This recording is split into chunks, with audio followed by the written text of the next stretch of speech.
Meetings last night, good engagement from our guys. And, the big challenge this week is to get better. To be better next Saturday than we were this past Saturday as a football team, and see a lot of these guys make some good improvement and learn from their mistakes.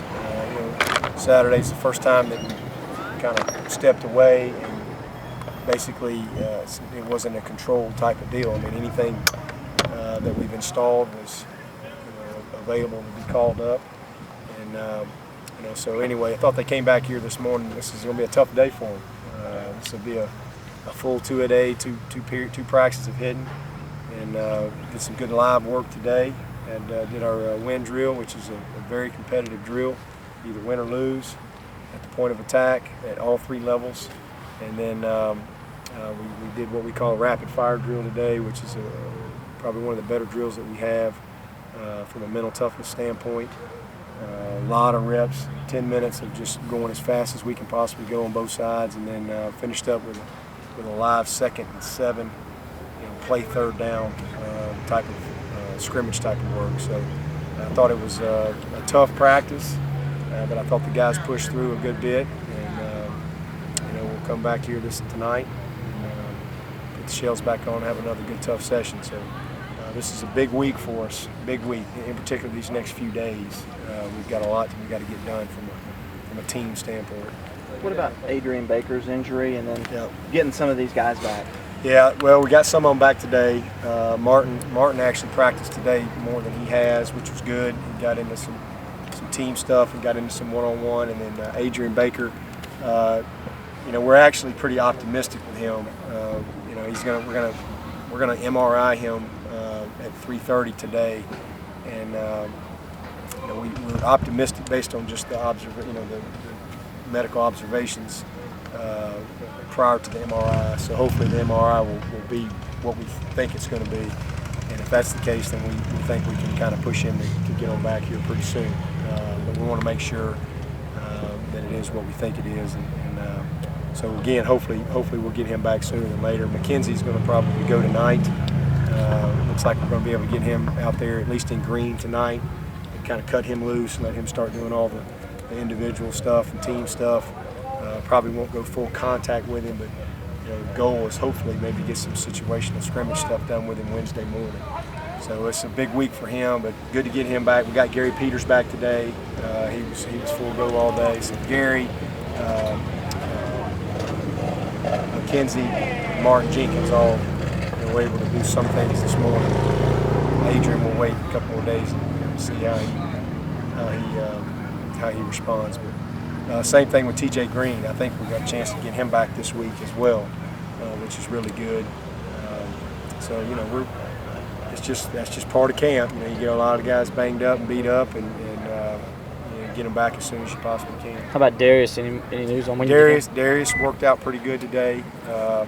The biggest thing with him is just when you have a concussion type of injury, there's just a protocol that you have to go through, and hopefully he'll be back here. My hope is that maybe he can get into some green tomorrow and be ready to go full scrimmage by the end of the week here. So, but he looked good bouncing around out there today with what he could do. What are the rough nature of Adrian and Jenkins' injuries? Adrian the knee. Oh yeah, Adrian was knee, and all of his ligaments look good, but there's something on the outside they just want to make sure and check. But feels pretty good. He's able to put weight on it, so I'm very optimistic with him. But it's just one of those deals. Until you get those MRIs done, you just hold your breath. So we'll see. And then, Martin's just the same deal. Martin has a I don't really know a better way to say it, but he's kind of got an arthritic type of deal in his butt. I don't know how else to say it, but it's a situation where his dad, it's actually genetic. His dad had the same thing, and so it's just a matter of trying to get the right medications, trying to get the dosage right, the combination right, to where he can go. So that's been kind of a work in progress for the last week or so, and they feel like they've got a good plan in place. Again, he was able to do more today than he's been able to do. We know he can play. We know he can help us, but it's got to be a situation where he doesn't have any pain. So hopefully his body will respond to the medication, and he'll be able to go full go. But we're just kind of each day working through that. Is that related to what he had last year? No, it's a little different deal. This is he had a growing thing that we had fixed, kind of a sports hernia type of deal. But this is more, in his rear, and it's a genetic. I don't know the term of it, but it's a genetic issue that he's got. And that he was diagnosed. It was one of the things when they talked to his dad, we didn't know that his dad had the same situation. So, but it can be treated and it can get better. It's just a matter of when. When you start narrowing down redshirt decisions? We'll probably let it go this week.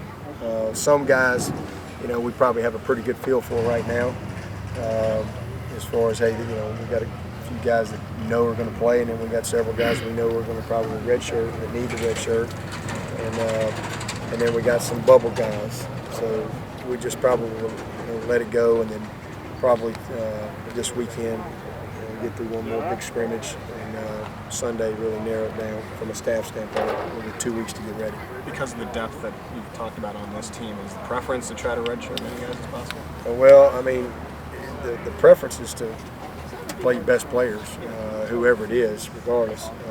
But if a guy's ready to play and he can help you, then play it. But I don't like to waste guys' year.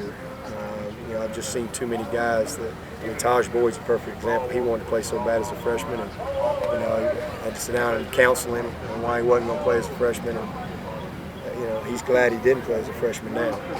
So it's just that's part of the process. But it's really a lot of times we got guys that aren't ready to play, but just simply because Isaiah Battle wasn't ready to play last year, and we really didn't have any choice. We had to just bring him along as quick as we could. Zach Brooks was another kid. Really wish we could have redshirted him last year, put him in power hour, but we just weren't in a situation depth-wise where we could do that. And now he's that much better because of the little bit of experience he got. But same thing with Darius Robinson. He was a guy that played as a true freshman. Wish we could have redshirted. So I'm always conscious of that. But at the end of the day, we got to do what's best for the team right now. And we might have some guys that are ready to play, but because of the depth at a certain position, we hold them. So there's just a lot of different scenarios that go into making those decisions. But at the end of the day, we're going to do what's best for the team. And if you're playing a freshman, then we'll play it. That's just what we got to decide this week. What were encouraging things you took from the scrimmage there? Well, I just thought that the guys competed, at the type of level we got to compete at. I mean, we didn't finish things, we didn't execute things like we need to, especially with the type of opener that we got. I mean, we're going to have to be clicking at a high level, but I thought they competed hard. We had a few guys that were disappointing with their effort, but overall, team-wise, I thought they competed hard. I was pretty pleased with our skill guys. I thought made some really nice plays, some guys that we need to step up. I thought they did that. I was really pleased with how our defensive line performed in some of the real competitive situations, the short yards and the goal line. So there's a lot of good on both sides. But, everybody from Taj Boyd all the way down to the last guy, everybody's got a lot of improvement to do. Dabo, I think Georgia, at last check, had 18 injuries. When you have injuries like this, is it kind of a fine line of knowing when to back off when you're being too physical? Well, I don't think you can practice scared. It's just a certain. We've got a well thought out plan of preparation, and we've got to execute our plan. I mean, there's a few guys that you probably can hold from here and there in some spots, but at this point it's way too early for that. You got to go through it. It's just no other way to get your team ready, especially when you're playing it. If you weren't opening with a team like Georgia, then maybe you could pace some guys a little bit differently, but there's no way to prepare our team for what they're going to face other than try to create that type of atmosphere on your practice field every day. If you don't, then you're not giving them a chance. You're doing them a disservice. Unfortunately, injuries are a part of the deal. But you can't practice scared. You can't play scared. You got to go and compete every single day. And when you have injuries, you got to adjust. And that's just part of the deal. That's part of having a little bit of luck along the way. Everybody's got to get a little lucky from time to time and keeping some key guys healthy. But, and we're right now is the time to push.